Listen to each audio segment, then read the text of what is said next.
Hello guys, I'm Kyle from Wayne's, and today we're going to talk about bicycle safety inspections. So a lot of times people think of bicycle safety as how you're riding your bike on the streets, not realizing a lot of times crashes or incidents that cause injury on a bike can be caused because the bike wasn't safe to ride. And so we're going to go through on a single speed bike. Today happens to be some 20 inches with coaster brakes, but any single speed bike is going to be similar. And we're going to do some simple things that you can do at home with minimal knowledge, minimal time to check your bike over to see if it's safe to ride.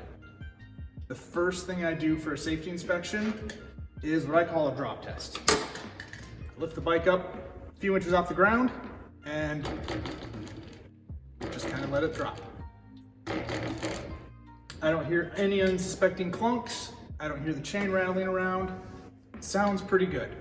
So I still need to check everything over to make sure it's tight, but there's nothing alarming. Just making sure everything's tight, checking all the fixing bolts.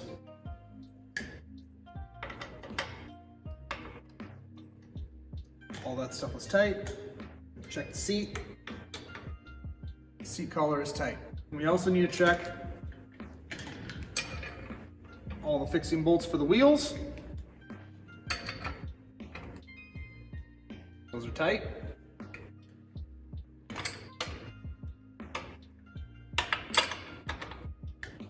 Those are tight. Righty-tighty, lefty-loosey works for most things.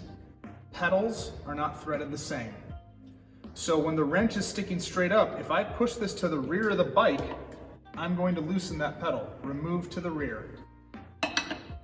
If I push it to the front of the bike, I'm going to put the brake on and push, I'm tightening. Squeezing that brake so the wheel doesn't move. Tight. I've checked the fixing bolts. Still sounds good when I do the drop test. I'll also want to check the tire pressure, which I'll demonstrate that on the other bike. First thing I'm going to check, drop test. This makes a loud clunk. The first thing I'm going to check, I'm going to grab that wheel. That jiggles, so that's loose. That could be bearings, that could be axle nuts. So I'm going to check the axle nut first. And these are really loose. This bike was not safe to ride.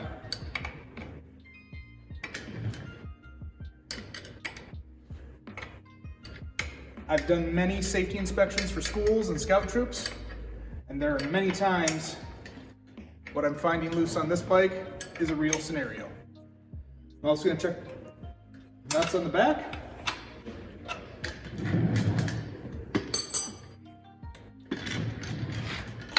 Check the pedals. Those are tight. One other thing we've got to make sure we check is air pressure. Many people fill their tires up once a year, not realizing they need to fill them up more like once a week. Some bikes once a ride. I might be 200 pounds, but a lightweight kid is going to compress this more than he wants to. So this tire needs more air. So you'll want to check both with a pump or a gauge to make sure you're where you should be, but this one is clearly low. And that puts it at risk of getting a pinch flat, where you would hit a curb or a pothole and pinch that inner tube between the tire, popping it. So I'm going to put my pump head on the valve. This is a Schrader valve like what's on your car. There is also commonly a Presta valve, which is a skinny metal valve that you'll need to open up first. Both valves can be found on a variety of different bicycles. You just need to be able to know that your pump will work on which style and how to work it.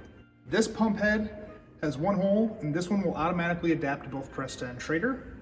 Not all pumps work the same. So I'm going to press this on.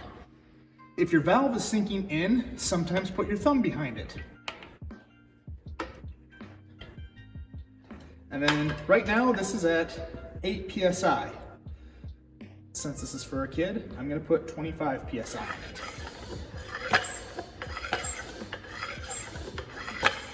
Tire pressure can be found on the side of the sidewall of the tire.